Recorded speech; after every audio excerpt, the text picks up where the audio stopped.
Okay, welcome. Thanks for watching. We're going to have an interview, 20th year of Xcel. Very exciting. I'm going to ask Doug some questions, and he doesn't have any forethought of what I'm doing. I'm just going to throw them at him. Thank you. We'll probably publish this in two parts, but more on that when we get to it. So let me give you Doug so he can say good morning. Good morning. Hopefully everybody's getting ready for the next season. Come back to me for just a second, then we're going to turn it back. I want to set this up. 2004. And 2004, 20 years ago, I'm going to give you, I went back and looked into the history of it a little bit, just to give you a frame of mind. It was Facebook and MySpace were introduced in 2004. Facebook obviously went on to win the contest in that one, and MySpace more or less fell into oblivion. iPod was already popular, but the super duper phone of that year was something called the Motorola Razr, which was a very cool looking chrome phone with fancy buttons that were really nice. People loved that phone. Ugg boots, they were a thing. This is when it started. Broadband connections, for the first time, surpassed internet buzz sounds from that modem. If you know what I mean, you know what I mean. The Red Sox won the series. Dale Earnhardt Jr. was the 500 champion. It was exactly 5 years after the passing of his father.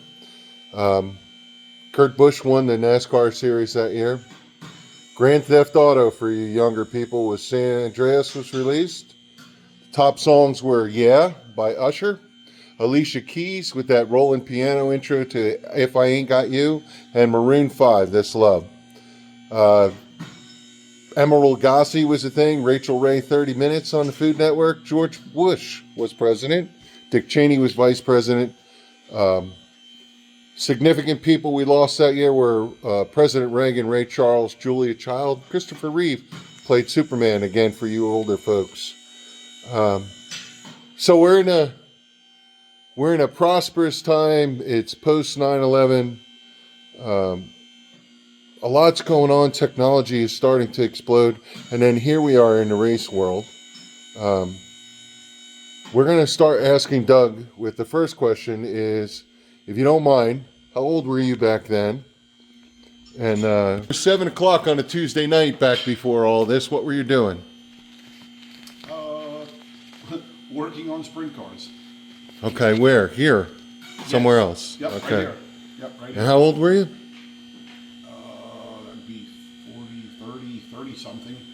Okay. 36 about. So was that your career? Is this what you were doing for work, or? No, I had a construction business.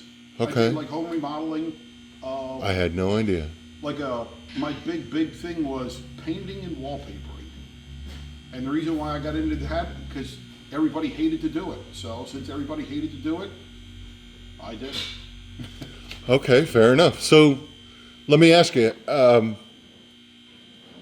how long did it take you to make this your career from that time span? So you started in 2004. Yeah, well, Was it a full-time job, or? No. This is only a part-time deal, and I built the cars just for the sole purpose of I couldn't afford to go racing, so I had to build my own stuff to go racing. I mean, it hurt me on a lot of aspects. It's so easy to go out and buy something and you're fast right out of the box, but with me, I developed my own frames. We built our own motors, everything from scratch, from sprint cars to midgets. We did everything right in the shop here ourselves. That's the only way we could afford to go racing. Yeah, and let's be fair. I'm looking right behind you at all the templates for the bodies, and we're in full body season right now. If you look around the shop, there's all kinds of things going on body-wise everywhere you look. So here we are 20 years later. You're still doing it all by hand, and you're still doing everything one at a time. Yep. What do you think? Were you inspired by another series to do Xcel, or was it what was your? What really happened was we were running it. The light switch came on down at Bridgeport Speedway with a sprint car. Won my heat race, and that's when Bridgeport was a big track, not not what it is now. 5/8 mile. Yeah, it was a big track. So we won our heat race, and it was just my dad and myself. I didn't have no crew, and so basically it was myself.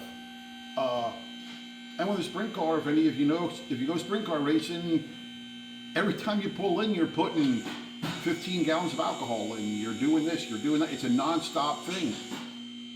So we were having a really good night, and I was changing the car around for the feature, and the old Bridgeport used to get as slick as ice down there. So it was like rip all the torsion bars out, rip all the shocks off, change this, change that. So I was doing all of that, and I was just finishing up, and I heard a rumble out on the track, and here it was our feature. And I missed our feature because I just didn't have no help, no time to work on it, to do everything that there is to do. And that's it. Threw the thing back, threw the sprint car back in the box, and drove home. And all the way home, I did nothing but bitch and bitch and bitch about sprint car racing. That you need a full pit crew, you need $100,000 a year, and now you can't even touch sprint car racing for $100,000 a year. But sprint cars are great. I love them. I still love them. If I could afford to do it, I would still drive a big sprint car. They are just a freaking blast. There's no substitute for 1,000 horsepower. It's great. I get it. And then on the way basically home, a motor with a driver. Yeah, it's great. So then on the way home, I just kept bitching up a storm, and then the next day I made a phone call to Danny Dietrich's dad. He had the sprint car warehouse. Okay. That he bought and sold used sprint cars. Called him up, told him what I got. I said, come up and get this fucking shit. Came up, bought me completely out of sprint cars, and I said, well, I'm going to make my own class where money's not an issue. You don't need a full pit crew. And I just rambled on for about a week, and this is what I came up with. Okay, so if I bought one of these in 2004, what was I paying for it? I think it was like $8,500. Okay. $8,900, something like that. All right. And what was it? A Honda motor first? Well, no. At very first, they were down tube cars. Okay. And we were running a Briggs and Stratton motor, like a slingshot, in the back. Really? Yeah. In the back. In the That's back. interesting. I never knew that. See, back. That's why we're doing this. Yep. And how long did it take before it moved beyond the Briggs? About a year and a half. A year and a half. Yeah, right. Okay. I hate to say it like this. And you never looked back? No. I hate to say it like this. I don't want to sound like a smart ass, but that wouldn't be me if I wouldn't say race cars don't have lawnmower engines in. Okay. So, and it just, Well, it's a pretty fairly sizable car. It needs that power to push it along, and believe me, they go. Between So that and what it really came down to, with that motor, we were limited how big of tracks we could run at. You're really limited on small tracks and go-kart style tracks and stuff like that. So we went to it was a single cylinder 300cc motor, like a 300EX motor. okay. And they worked really good. They were a neat motor. Really neat motor, not a ton of horsepower. They were really neat, kept the car super light. The whole motor was like 20 pounds. So it worked really good, and we stayed with that motor for, it was maybe about 2 or 3 years. And then we made a swap to where we are now. The 600 motors with Hondas, like a CBR Honda 600, and the old Suzuki 600s that were carbureted at the time. Okay. And and then we just kept evolving from there. What was the first track you ever raced at? With the Suzuki motors and stuff? Yeah. Up at Snydersville. Okay. Yeah, that's fair. That seems like a logical. We were running with the smaller motors. Right. With the smaller motors, we were running up there, and it was like the last race of the season. It was like 2 races before the last race of the season, and I was working on one myself here. So up there that night, I had a driver's meeting with all of my guys. I think there were like 12 of us or so.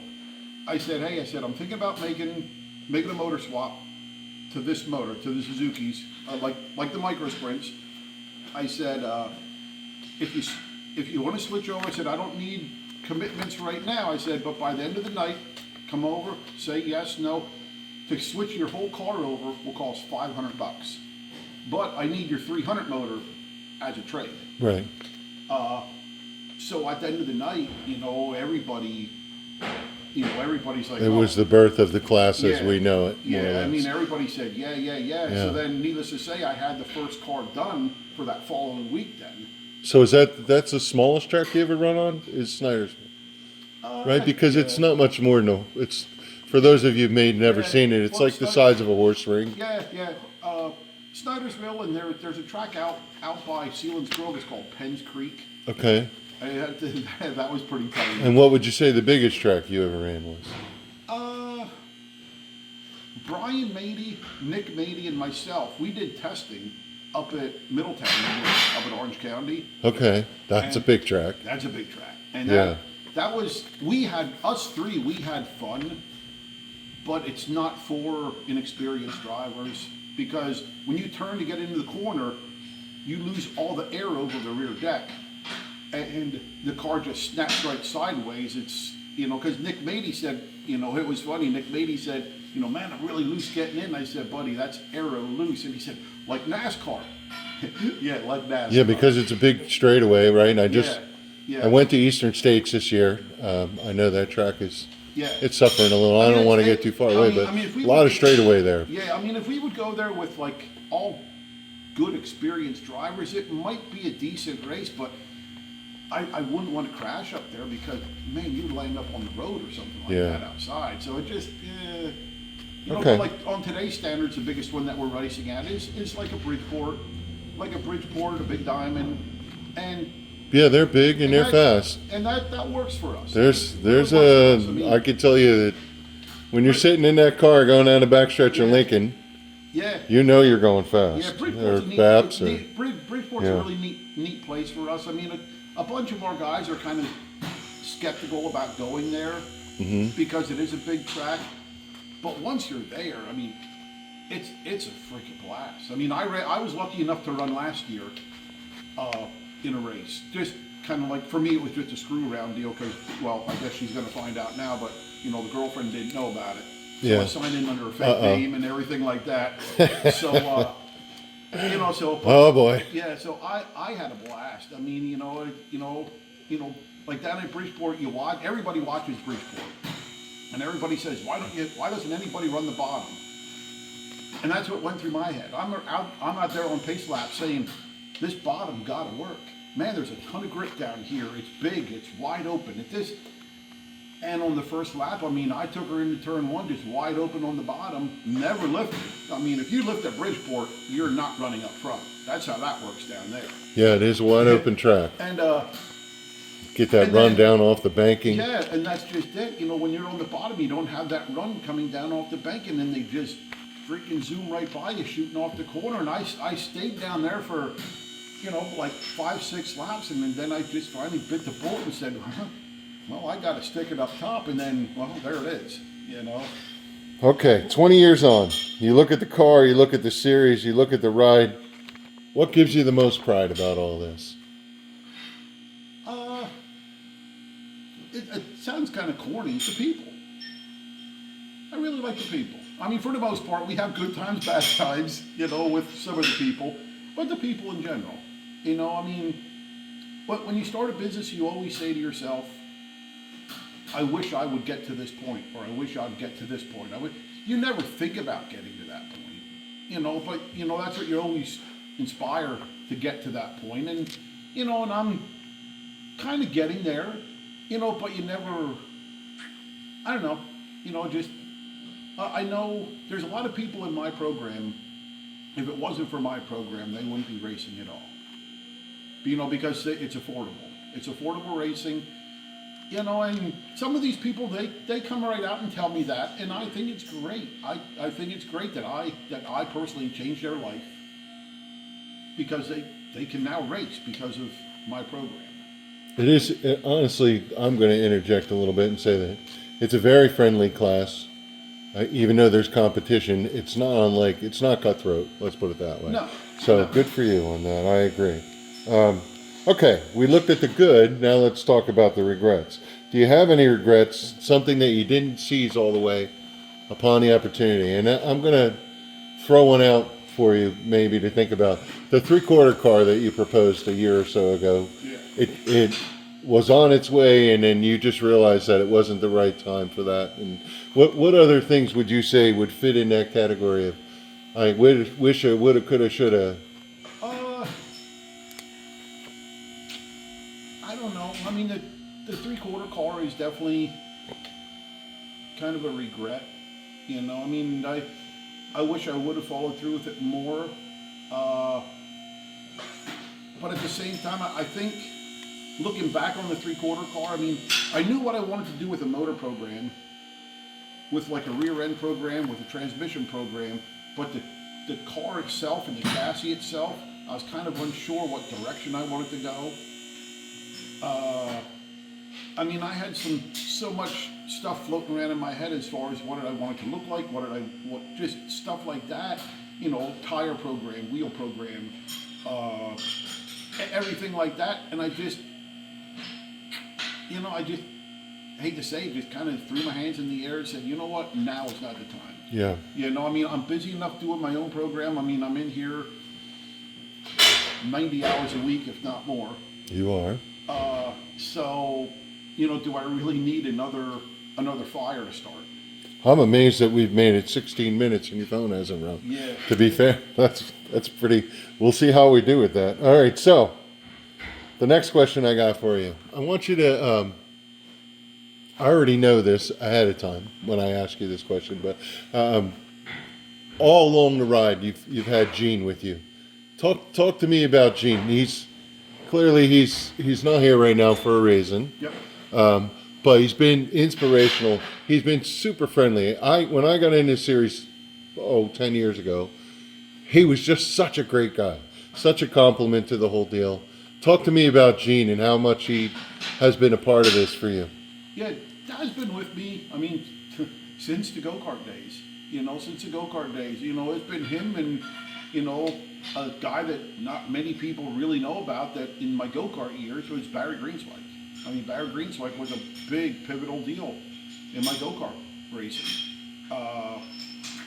You know, Pop's been with me the whole time. I mean, hate to say it like this, never financially. It's always been me, you know. Yeah. I mean, Mom and Dad always been, you know, when I graduated high school, they kind of hit me on the ass, said, it's all up to you now. He's got that, his demeanor, if you've never met him, it was very much like a Andy Griffith. If he came over and showed you how to put that wheel on the rim so that you could get it blown up easy, you knew he was an easygoing, helpful, walking, just...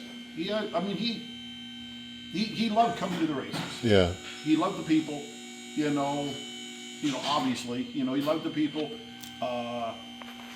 You know, it's one of them things, he was one of them guys, though, where if he held a grudge against you, you're not getting off of that list. Put it that way. Just, you know, he'll never do nothing bad about it, but he just, you know, he'll walk the other way before he says hi to you or something like that. Okay, well, we're going to give him a shout out and Yep. hope he's doing well. Oh yeah, he's you know, he's in the house right now. Okay. Let me change the topic a little bit. Let's talk about 20 years on. What's the first thing you do when you get here in the morning? You pull in at what time? Obviously you're going to turn the lights on, but yeah, anywhere from 7 to 8 o'clock. You know, depending on what the dogs have me doing in the morning, and you know what, you know, how rambunctious they are and everything like that. You know, if I do eat breakfast, if I don't eat breakfast. So yeah, so I mean that's what I start off. Flip the lights on, and wherever I ended the day, that's where I start the day. So obviously this time of year you're making bodies. Yeah. And I should give a shout out. There's some work going on. If you hear that press in the back, hello to you. It's full on winter season rebuild, right? New bodies, new chassis, new everything. Yep. A lot of updates, and then, you know, like in my spare time, so to speak, you know, booking races, talking to racetracks. You know, I'm one of them promoters where I would much rather come to your house, sit at the kitchen table, let's go over the schedule. You know, so that nothing gets lost in interpretation when you're texting or speaking on the phone, or, you know, we all know that happened a couple times in our program where dates got mixed up and everything like that, and so now it's just to the point now I just go right to their place or go to the track or go wherever we meet. They have their calendar, I have my calendar. We put it down. It is what it is. Yeah, and today we're going to be working on that, so we're going to talk a little bit more about that later. What about 20 years on? Obviously, probably one of the most used components in an Xcel is the Nerf bars, the rub rails, the bumpers, the things like that. Mm-hmm. What would you estimate over 20 years? How many rub rails do you think you've made? Just take a shot at it. I mean, what do you go through a year? I mean, I go through every bit of 100 of everything a year. Okay. Like 100 front axles, 100 bumpers, 100 rub rails, 100, right, I would say. 100, that seems low to me. I would think more, but okay, that's good. Yeah. All right, so 20 years on. Yep. You've made, by your own estimates, 2,000 of X, Y, and Z. How do you keep yourself inspired every day? I just like to work.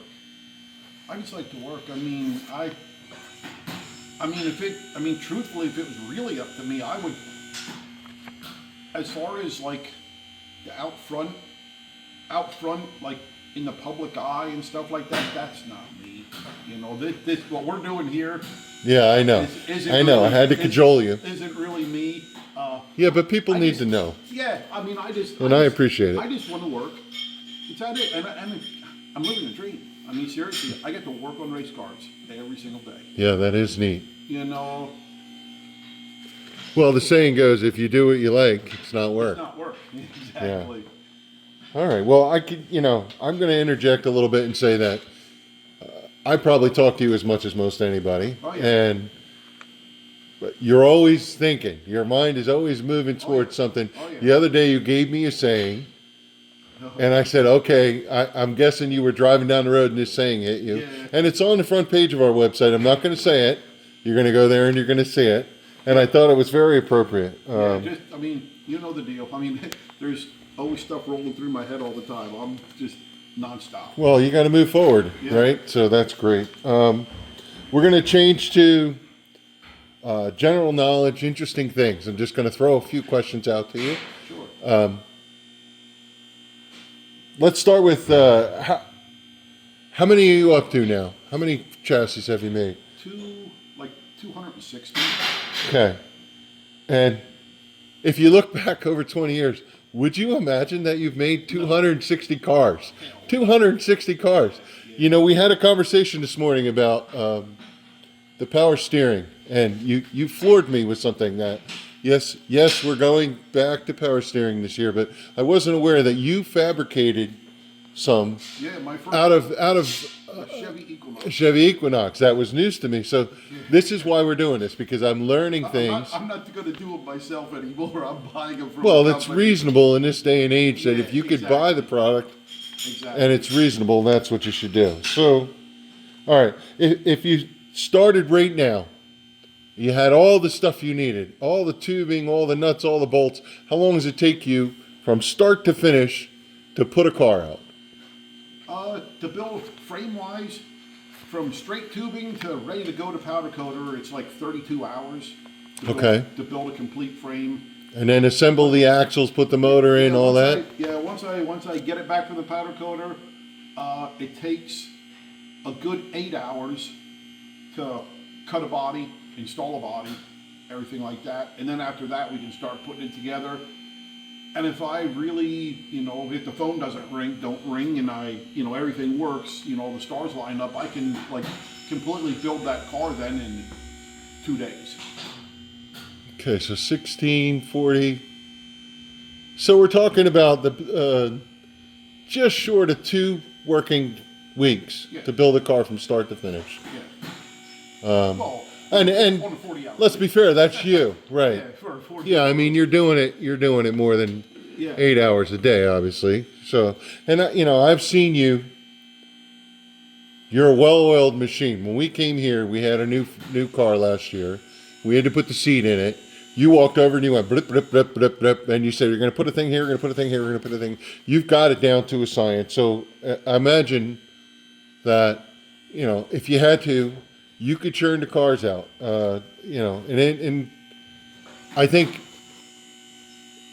all the cars being the same frame, off the same jig, being the same components, that the fact that these cars are still competitive, even the newer versus the older, yeah. is a tribute to what you do and how well you do it.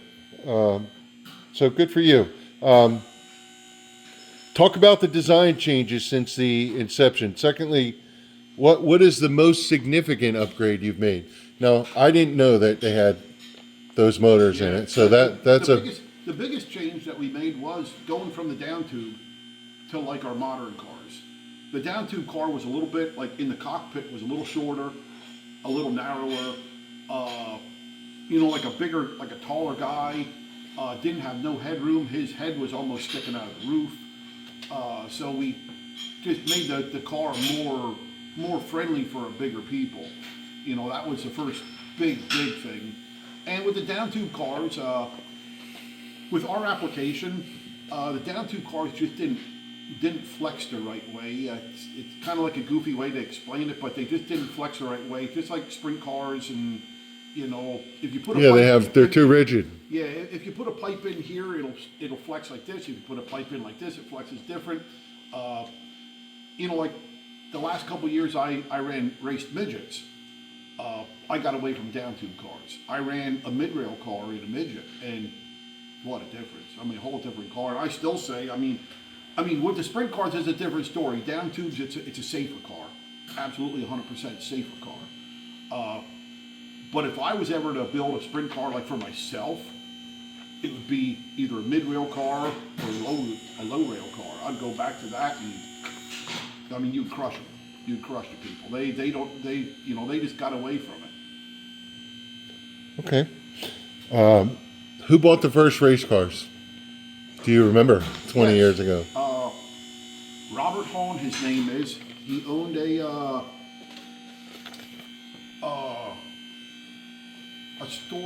furniture store down in Nazareth, Pennsylvania. And Neil Komaninski, Neil Komaninski, I know that name. Modified driver. Modified driver from like Nazareth. Mm-hmm. Steel Neil. Yeah. Yep. I'm old. So Richie Everett. Okay. He used to own the Billy Osmond car, the Ford Junior. All right, I remember that. Maroon and white Maroon, car. same color as your shirt. Yep. Maroon and white car. Nice letter on that. Yes. Number, always beautiful car. Yeah. And then this Chris Lieberman, I think his name was. They Okay. were like the first handful of guys that jumped on board like this quick. So there was a feature right out of the gate. You had enough cars to run a feature. Yep. All right. What's the fastest that these have gone? Me, myself, I went 144 miles an hour. Which is absurd. Yeah, that's stupid. Okay. It's stupid, and that's, Yeah, we don't need to go that fast. and that's why we don't. But race good for you for doing it, so we know. That's why we don't race at that track. I mean, it's Okay. to the point because you never had the lift, which is great for me. But before you know it, the motor was at such a high RPM for such a long time, the water was cavitating, and it blew a head gasket. Understood. Okay. What's the biggest field of cars that ever registered in a single day? Not that they raced on the feature, but most signed in that you remember. The thing is, years ago, when we didn't have, before we did weekly shows, all we had was tour. We only had tour races. So if you had an Xcel car, and if you wanted to race your Xcel car, you had to run the tour. There were no weekly tracks at all back then.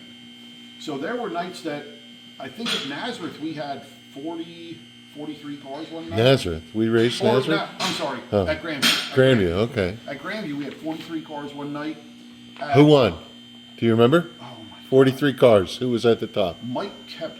There you go. Mike Kepler. Good for you. You got a mind like a steel trap. Congratulations, Mike Kapler. Up at 5 Mile Point, I think we had 41 cars one night, and we ran them all. Well, it's a big enough track and a lot of room. We ran them all. In Love the that feature. track. Miss it.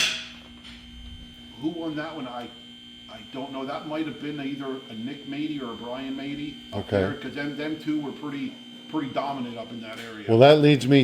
Who was the longest series driver? Who raced with you the longest? Right now, I'd probably say it was Richie Hitzler, Tyler Bardick. Okay. Both of them guys. I mean, both of them guys. They started at. And look at how successful they still after 10, this 10, time. 11 years old. Yeah. I remember Tyler Bardick. I mean, how he is now, you'd never guess it. Tyler Bardick. It was at Grandview. Mike Kepler was leading the race, and he was lapping Tyler Bardick.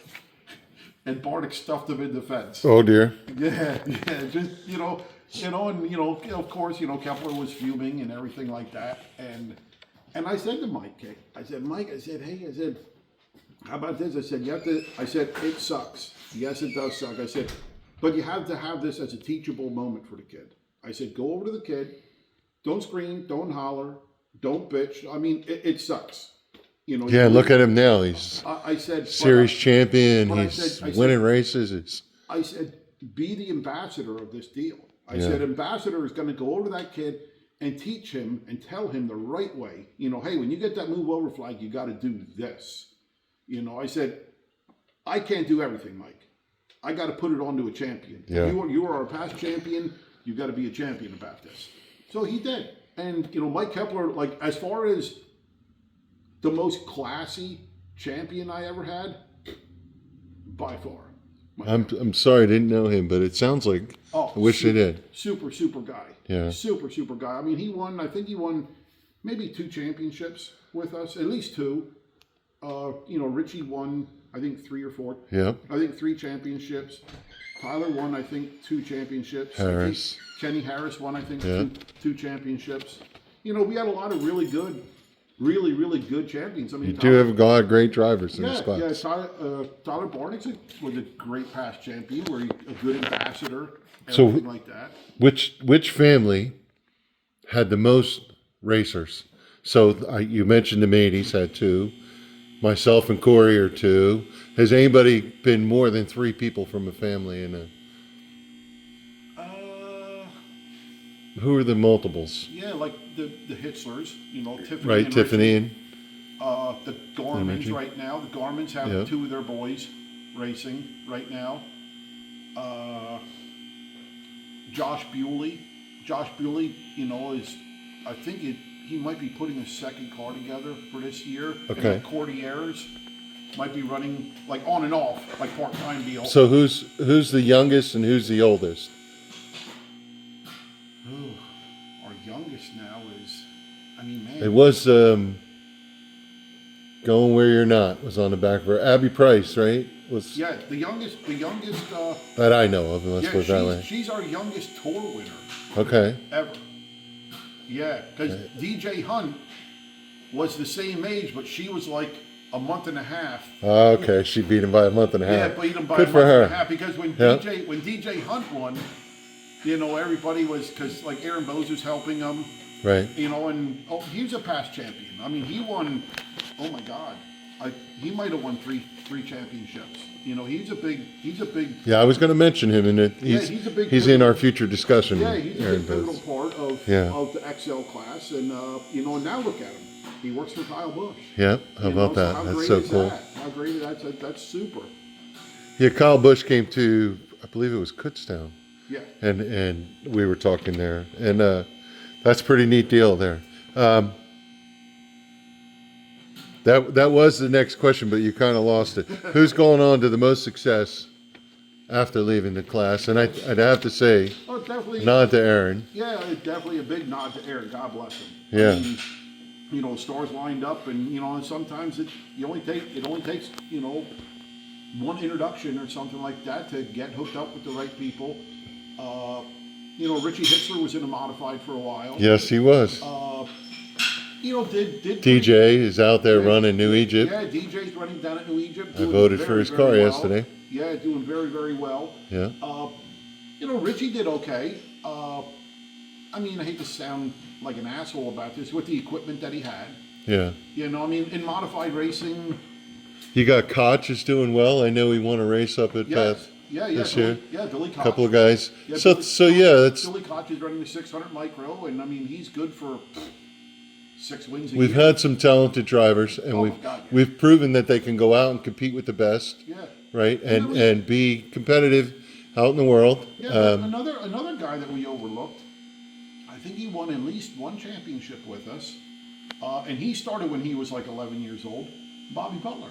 Yes. Yep. You know, he ran our class, and you know, it's funny because he comes back and still I mean, he comes gets back, right where he left. Yeah, he comes back every now and then. You know, when he's not running a sprint car or anything like that, he'll come back and jump in the rental car or something like that. I'm going to throw a name out. How about Carver? He's up there. Yeah, Carver was been in our cars, and Carver was a hell of a for a few years while we were around. And Carver worked here in the shop for about a year and a half. Yeah. For me personally, and well. So 20 years. Here we are. I want to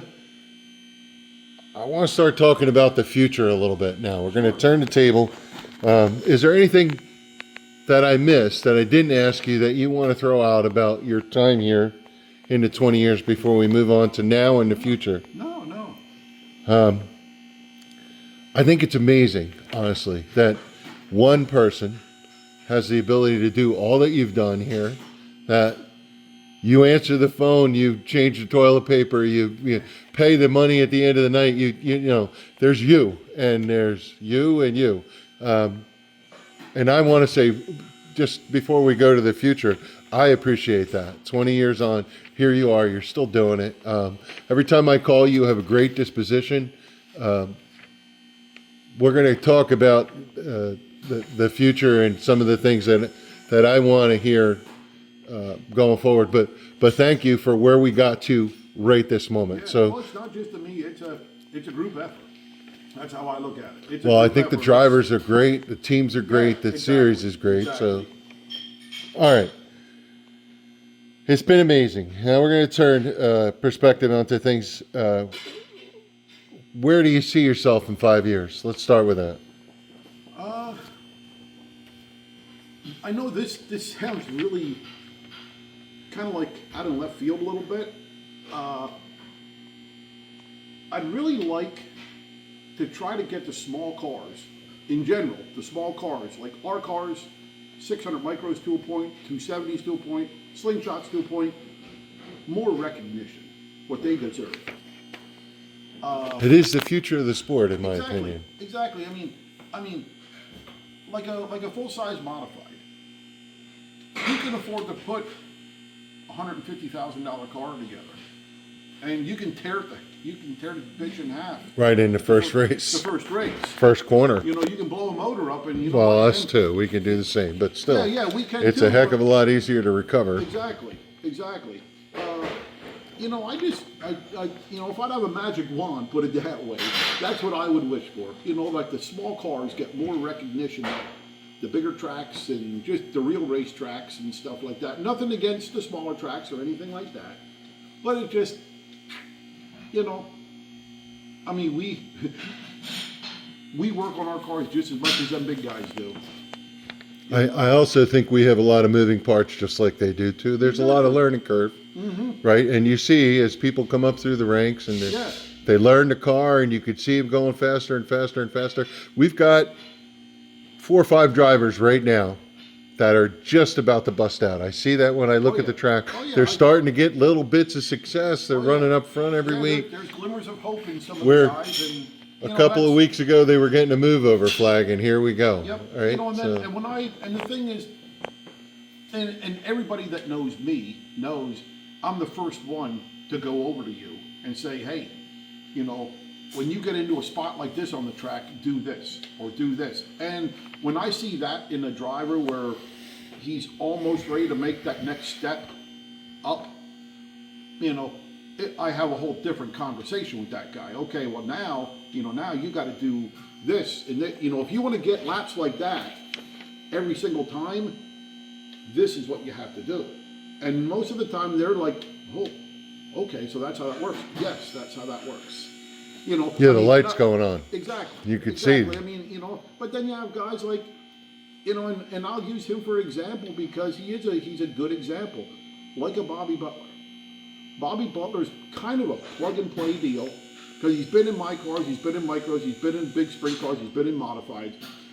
But like the one last race at Lindus when he ran my car, you know, it's loose, it's loose, it's loose, it's loose. He bitched and cried all night long that it's loose, and his dad was sitting right there. And I said, Bobby, I said, I just want you to think about this. Well, why don't you just tighten it up a little bit? No, I said, I want you to think about this. I said, think about every lap in the car, what you do. I said, and tell me that it's still loose. You know, so he looks at his dad, and his dad just says, well, he's the boss. Do what the boss says. So right before the feature, and he won that night, by the way. It was a one groove track, a dust bowl, so there was no grip, no nothing. So I go over, and what do? I loosen the car up.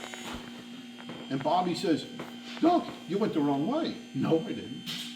And then I told him, I said, Bobby, this is what you're doing as a driver, and you're making the car loose. And Bobby's dad started laughing, said, Doug, you're the only guy that can talk to Bobby. I'm secretly smiling here behind the camera. You know. Because I know the Butlers, they live in my town. My son wrestled with them. Yeah. You know, so good for you having that conversation. Yeah. So, you know, and I do the same thing, you know, like with Richie, you know. As much as people might think and the Hitzers might think that I'm out there to do something to steer Richie in a wrong direction or something like that, I always, between Richie's car owner Ray or Richie himself, I always put my 2 cents in. You know, you should try this, or you should do this, you should do that. If they do it, that's fine. If they don't do it, that's fine too. But I'm putting my 2 cents in. Yeah, everybody's running their own path. They've certainly had their share of success. Exactly, so. Exactly. I mean, yeah. I'm not going to say your way is wrong because you're winning, but I can make you go faster. And you know, I mean, if you choose to listen, that's fine. If you don't, well, that's fine too. But you know. Yeah. Well, you can lead a horse to water. So yep. Let me turn back. So it's the 20th year, and I know because you and I have talked, there are some things in the queue, yeah. some promotions and things like that. And we're going to get to that. But before we do, let me ask some basic questions, just for those that are tuned in, so they know. Let's start with, I want to buy a brand new race car. Yep. But where am I going financially? $16,000. Okay. Complete turnkey. That's turnkey. I mean, when you come to pick it up, you need a helmet. You need a helmet, suit, gloves, shoes. Okay. That's it. I mean, you can seat. Comes with the seat. Comes with a seat. Full containment seat belts. Okay. Comes with the new power steering in it now. It does have the power steering. That's great. Yep. Comes still for 16. 16. Oh, good for you. Hoosier tires. Okay. Beat-lock wheels. Penske shocks. You got those new bearings in the right front that you weren't offering, but now you are. Yep. Okay. You know, no more grease bearings in the front. All right. I want a new body. How much am I paying for that? It is. If I install it, it's yep. $800. $800. Yep. I'm not going to go too far into this, but I've seen some quotes of other people making your body. $1,200. Yeah. So that's great. What's your availability with sheet metal and timing and? Right now we're backed up a little bit, obviously. Yeah, well, it's the heart of the season. But sheet metal wise, I mean, my sheet metal supplier, I mean, we're good. I mean, I'm doing a purple body right now for somebody. Okay. I just got finished doing. You saw it outside, a pink, partial pink body. Yeah, I posted those on Facebook the other day. Those 3 cars that are sitting out there. Yep. That's cool. So you've been busy. Yeah. Right. Tyler Bardick's car is the next one that I'm going to be doing. That's going to be. I think yellow and red. So let me ask you now, everything across the board, from groceries to you name it, has just skyrocketed in price. What are we doing in Xcel to keep things down? And I mean, you and I, we've not adjusted the prices on your catalog for 2 years, and we're going to talk about that today. Yeah. And womp, womp, womp. Things are going to go up a little bit, but a little How are you doing with a your little bit, suppliers and things like that? A little bit, but not as much as you think. I mean, what I'm doing, it kind of falls back onto me to keep them prices where they got to be. In my head, I'm buying bigger quantities of them. You know, so instead of buying, 5 or 10 of this, 5 or 10 of that, I'm buying 20 of these or 20 of these. I know you just got wishbones in, right? Didn't we just talk about that? You say you had truckload or something. Yeah, well, we build our own wishbones. I mean, I'm sorry, I didn't mean that. I mean, you have them, Yeah. right? So the idea is that Like when you're I buying large quantities to keep them ahead of time, so as the prices goes up, Yeah. you still don't have to raise the prices Yeah. because you're working with older material Yep. that's already been paid for. Well, between that and even like when I buy material, if I buy, say, 500 foot of something, it's this price. But if I buy 1,000 foot, it's this price. So you're buying in bulk. So I'm buying that, and that's how I'm kind of getting around. Which we all do it. Terry Schaefer does it down at RTS. Mike Dicely does it down at Hyper. Bicknell does it. I mean, Bicknell, he buys tractor trailer loads of his stuff. Yeah, yeah. But that's how we all have to do it anymore. Okay, so easy steer, I believe is what you called it. You called me the other day and you said I'd like to go not perfectly in one direction, but mostly in one direction, and that's the choice. You mentioned that you're going to have those in stock hopefully by the end of the year. Yeah, yep. It's going to be there are two companies. It's a Easy Steer and it's a company called Jam Steer. Okay. I'm gonna have both of them here, so you can pick from either one. And how big a thing is it to put it in your car? Is it something you recommend that you should do, No, that's something that you can do. How I have my system made out and everything like that. It's unbolt your U-joint, bolt their U-joint right up, bolt it to the frame. That's it, done. Okay, so I'll tell you what, we're going to make a pledge right here that after this is all done, somewhere in the near future, we're going to go over showing people what that looks like in their car, and we'll put that out. We're putting this out on the YouTube channel, and we're going to try and put a few more out in the YouTube channel. That's a good one. Show you how to get your power steering sorted out. Let me see where we're at, and we got a thing we're following here. Well, I want to specifically, and this is a little timely because there was a conversation that happened on social media. I want you to talk about drivers and teams that are outside of the tour. Now, we focus on the tour on the website because we have to keep track of points and awards and who does what. And, I'm going to tout my own horn. I do a lot of work making sure that the tour gets the recognition, but we have a lot of competitors that are all over. Well, and it's more so than just the tour. It's more so than that. We focus on this program down here because we run by 100% our rules. There's other places that run our cars, like up in New York, upstate New York and stuff like that, like a Thunder Mountain. They run my cars, but they have some of their own rule packages. Okay, I want to speak to the idea that if I run one of those cars and I'm not part of the tour, can I still come to you? For the most part, yes. So if I have a setup question or stuff like that. Come to me as far as like advice and stuff like that. Oh, hell yeah! It's one of your cars, you don't care. You're still one. What if I want to buy parts? I'm here to sell stuff. That's what you do. That's what I do. I build stuff. I sell stuff. Okay. As long as you got one of my cars, come on down. There something happened the other day on social media, which everybody knows me. I'm an idiot when it comes to that stuff. And I gave the guy a call and hey, if I overlooked it or if I dropped the ball on this, I'm sorry. I thought we were doing this and this and this and this. And I guess. Yeah. And listen, everybody has a moment when they're busy and they're not paying attention or whatever. I understand that. And your phone rings. I can't believe it's only rang once since we've been doing this. It's pretty impressive.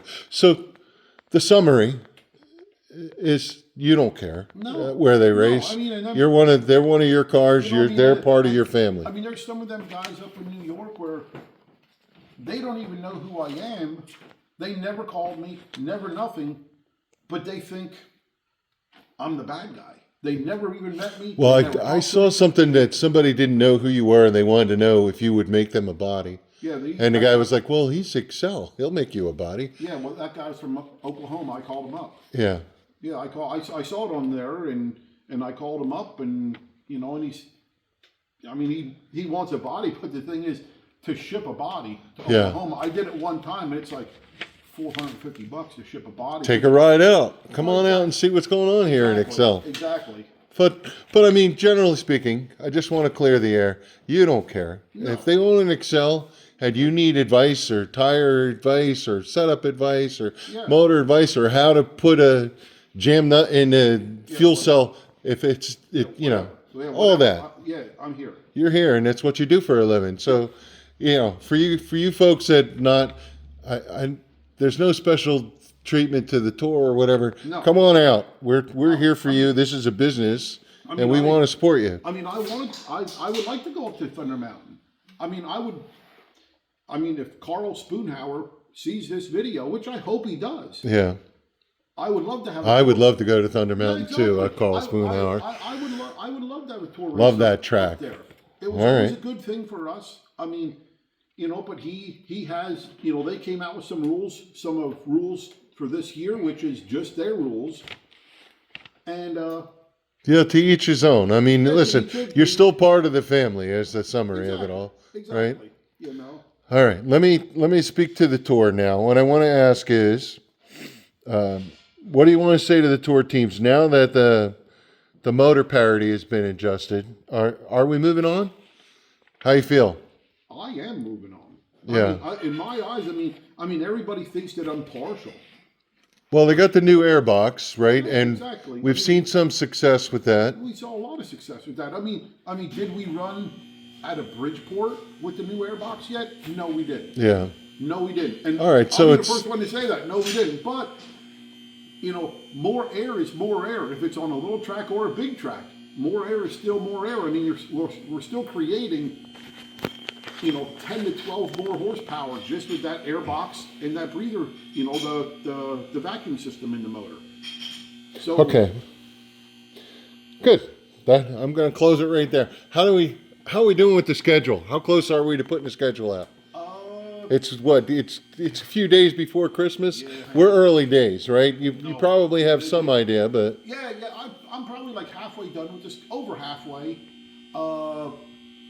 We're waiting on tomorrow's going to be Friday. no, I'll put you on the spot. Give me one juicy tidbit that I did not know, that if I didn't watch this video, I would not know. We're at Lincoln with the 410 sprint cars this year, Not the motorcycles. not the motorcycle. Okay. That's a juicy tidbit. And I'm gonna. I can tell you right now, I'm not renting my car for Lincoln. I'm not renting. I'm not renting my rental car. The Penske car is going to be Okay. my new rental car this year.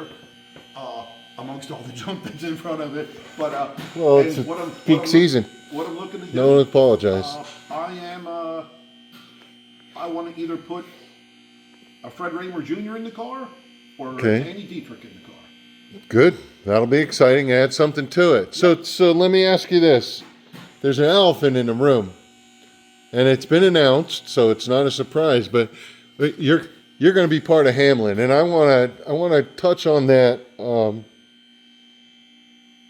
I'll start with a light subject. Should we eat at the track?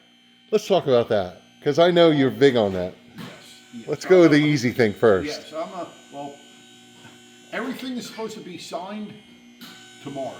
Okay.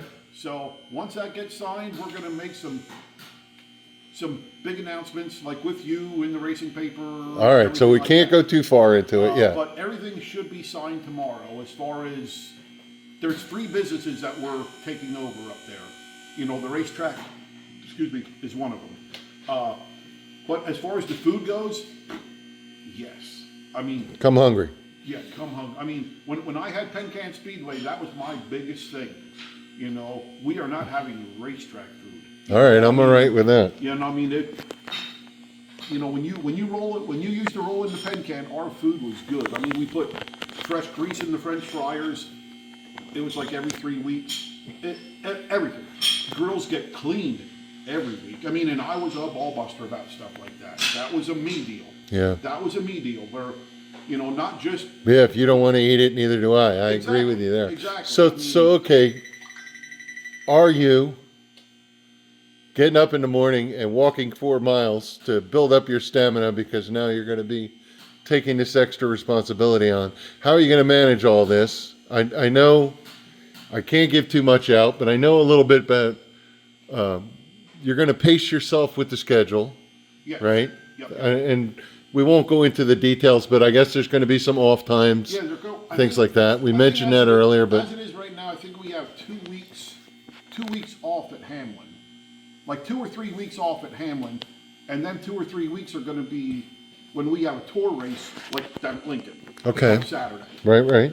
So I'm trying to juggle all of our schedules around, like the tour schedule, the Hamlin schedule, where everything fits in itself. So you're going to be there. Is it the ultimate summary is whatever it is you're making it so that Yep. you can be in attendance wherever it's going to be. Yes. What do you think? You had mentioned that you wanted to bring back the Xcel banquet, and now this year you were talking about potentially combining it and having a big banquet. Yeah, is that still on the table? Yep, absolutely. Okay. We're going to put some kind of big banquet on for Xcel/Hamlin Speedway all at once.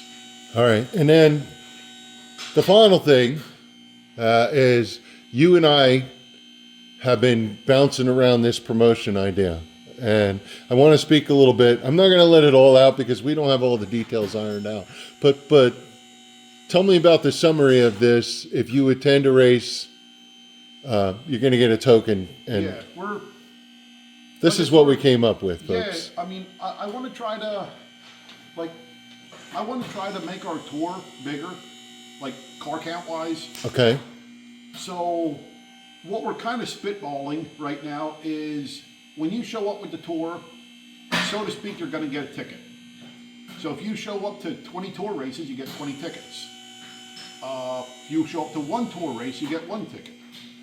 That's how the thing is. Come to the banquet, all the tickets go into this, you know, and then we're going to have big prizes for that. Okay, so you know, such like a, you know, kind of like a, you know, I mean, we're still working this through, you know, like if you, like just say for a number, if you do, everybody who does perfect attendance, there'll be a bucket of all of your tickets right there, everybody who's perfect attendance. So now you guys are going to get a chance to win like a free frame and body kit.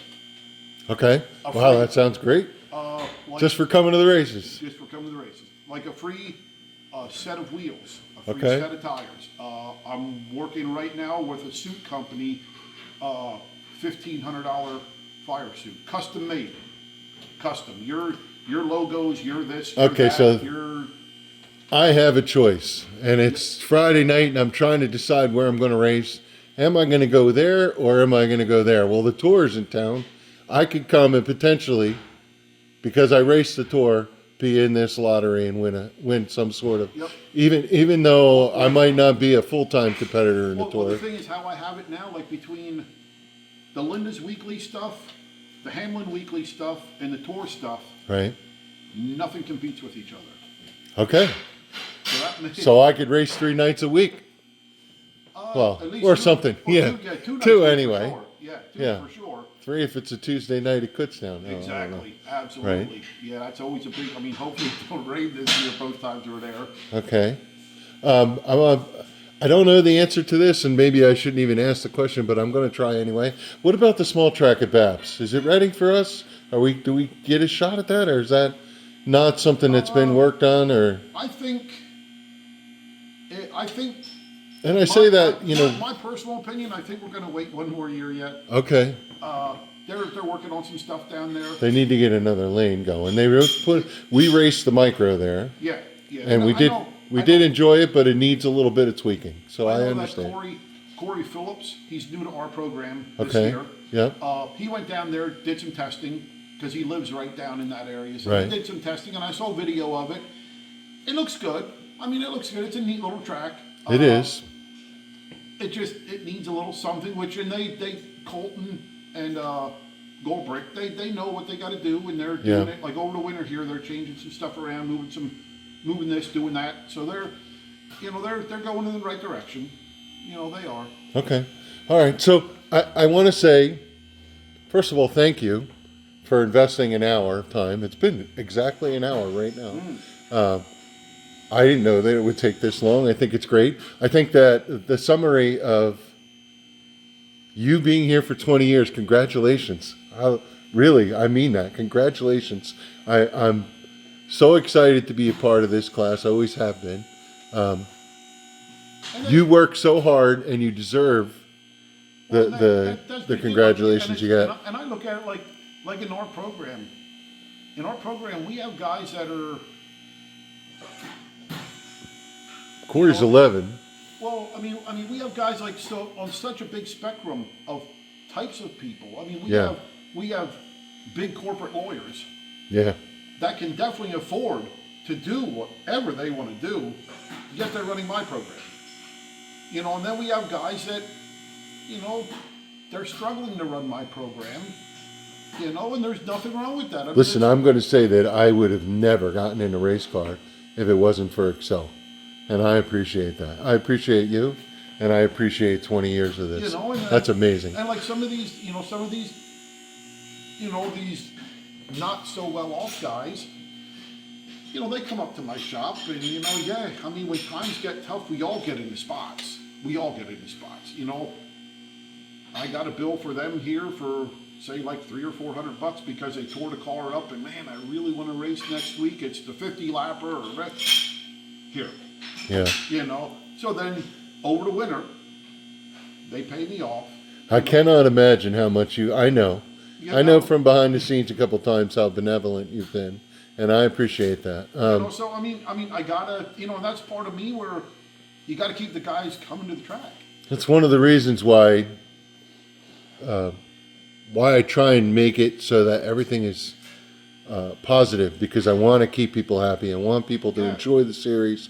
I want to put out a positive message. We are a community. Exactly, and it's so easy. It's so easy if you have I'm not perfect. I know that. I know I can be an asshole sometimes. I'm fully aware of that. I am. But if you have a problem with me, come and talk to me. Yep. And you do. To go on the computer, I'm not a computer person, which anybody that knows me knows that that's not me. But to go into the computer and cocksucker me on the computer, man. Yeah, that's the tough part about being in business, right? Oh, no, you could never please everybody. It's just not going to happen. But kudos to you for being 20 years, and kudos to this series for being affordable. Kudos to the speed and opportunities that it presents and everything like that. Just really, really, really well done. And I'm excited for the next years. I can't wait to see what this season's going to be. Yeah, with the whole Hamlin thing, that's another step. Yep. It's another step. And I wish you all the success in the world for that. It's not just an Xcel deal. It's, what we're doing for the 600 micros up there. We're bringing the 270s back up there. The slingshots. We're doing huge things for the slingshots up there. Really huge things for slingshots. Then we're running some of the smaller classes. We're running the new junior sprints. We're running junior modifieds, which I'm building a brand new junior modified. Junior slingshots. Okay. Hamlin's going to be a pretty, we'll find out tomorrow when we sign the papers, make sure everything gets signed. But, if you're familiar with one of the things that we're doing up at Hamlin, which nobody does on the East Coast, nobody. We're going to be the first ones to do it on the East Coast. If you're familiar with Tulsa, the shootout. Mm-hmm. Went there once. Yep. And it's a neat deal out there. There's 1,700 entries in the micro deal there. So we're going to have a big board, a real big scoreboard on top of the roof of the tower. What races out on the track? Race 1, race 2, race 3. Oh, good. And then, then if you don't hear it on the PA system, all you have to do is stick your head out of the trailer and say, oh, they're on race 3. and we're race 5. Right. I guess we better start getting ready. Coming from the wrestling world, that's how we do it in the tournaments. All Same right, deal. I heard that from a couple of people. Yeah, Wrestling yeah. tournaments, that's how they That's do it. how they do it. They tell you what bout you're coming up. That's a great idea. You know, So and it's simple. You know, if the PA system isn't working, that's fine. if you look to my paper, it says finally, and then these questions are here. We're at the final 2 questions. On the road to getting here, so many people have journeyed with you. There's no way that you could thank them all. And I don't want to turn a nice thing into a problem that you didn't say thank you to somebody important, but is there anybody that you want to just give a special mention to? The rest of the folks are just going to have to understand that they count too, but I'm going to give you an opportunity to say thank you. Yeah, I mean, from day one, from the time I started this, Hoosier Tire's been there for me. Okay. Hoosier Tire's been there for me when I had no cars. No cars. You know, when I started this deal, I called Hoosier up. I was a Hoosier Tire dealer, but I told them what I was doing, and well, we'll kind of do this for you. And then, then we got bigger and bigger and bigger. Well, then we're going to get back to your phone call in just a minute. We're almost done. And then, then I hate to say it like this, I kind of strayed. Okay. And I went to American Racer for a little bit. But you're back, so we'll forget that chapter. Exactly. That's a chapter you want to. And they're a great product too. We don't want to nuts on them, but good for them. Hoosier. Yep, back to Hoosier, and I'm happy with Hoosier. You know, I mean, prices are a little expensive on Hoosiers, but it is what it is. They're expensive with all their tires, but it's a good tire. I like them. They don't leak. Okay. I agree with that. They're holding there. A guy, he's not with us anymore. We lost him a couple years ago, but he was a big pivotal part behind the scenes helping me. Bruce Kemberg, Bruce's Speed Shop. Yeah. Him and his wife Margaret were a big pivotal point with me. I mean, he had 3 cars at one time, and he raced himself. He was a bigger guy, and he loved it because he could fit in the car. Yeah. And he did good. He won a couple races, and and everything was great. I mean, he kind of helped me out with some dealership stuff and everything like that. And and it sounds terrible, and if this is terrible to even say, I mean, I called Margaret a couple times, and I can't bring it to myself to order stuff from her or to talk to her, because it breaks me up inside, because every time I talk to her, I think of Bruce, and then I become a freaking crying, blubbering idiot, and and there I am. Well, that's nice that somebody touched you that much. Yeah, I mean, Bruce. Here we are. You're paying tribute to the man. Yeah, I mean, Bruce didn't. Thank you, Bruce. He didn't have to help me. Yeah. He did. I mean, I was a small guy. He didn't have to help me the way he did. And that's why, somebody comes to my shop and they're doing this, or they want to start this, they want to start that. I like to be that Bruce for that guy. Yeah. I mean, I'm going to steer that guy in the right direction. Somebody wants to build 600 micro sprints or this or that. I'll be the first one to say, hey, I have a box of micro sprint bird cages over here. I got them made. They're experimental. I came up with them one night.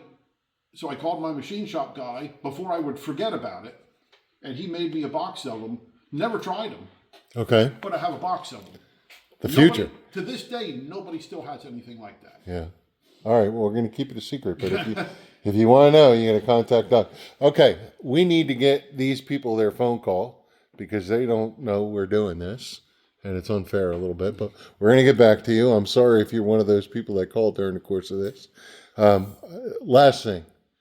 Is there something that we didn't talk about that you want to mention? And it's fine if it's not. I just want to throw that out there, that give you the floor.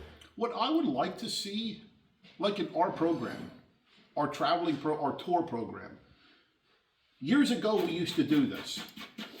And I got away from it, and I don't know why I got away from it.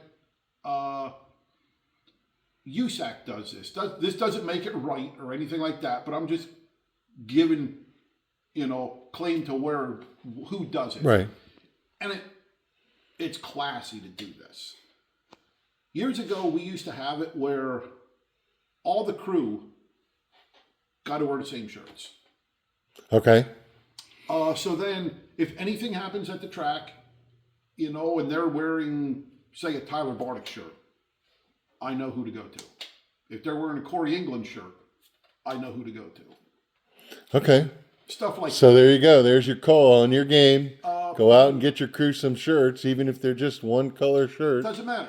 It doesn't matter. So you look like you look like. Match your car color. And the thing is, you know, like that's exciting. It's a good idea. It is, and the thing is, like a little bit more professional. Exactly, and that's how I look at it. When we roll into these Lincoln Speedways, Big Diamond Speedways, Grandview Speedways, when we roll into these bigger tracks, Bridgeport, trust me when I tell you, I'm the first one to tell the promoter or the owner of the track, hey, look at this.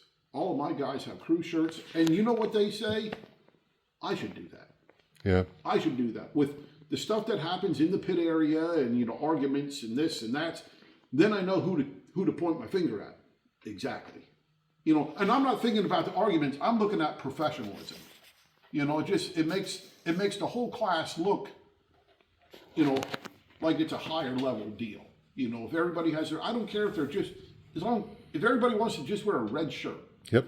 Just wear a red shirt. It doesn't have to say nothing, but I know everybody with that car has a red shirt. You know, if you want to get England racing shirts made up or this shirt made, God bless you. You know, I mean, that looks better yet. You know, that's just a me thing. You know, what I would like, if it was a perfect world and I could say, you know, hey, we all got to do this, that's what I would Okay, like. Want to celebrate 20 years in Xcel? Go out and buy a couple of red shirts for your crew. Something. Match your car color and honor what the man's asking you to do. Thank you, Doug. Thank you for all this. Thank you for the time. I cannot believe I got you to sit still for that long. Yeah, I'm kind You of. did a great job. I'm going to just say it. Jones in here a little bit. Yeah, I know. I need to let you off. All right, we got other things to do, and we thank you for watching. We appreciate it. Turn that around. Thank you for listening to me, and I hope my paper rustling and breaths and whatever else I did that was weird. And we'll see you at the track. Thank you.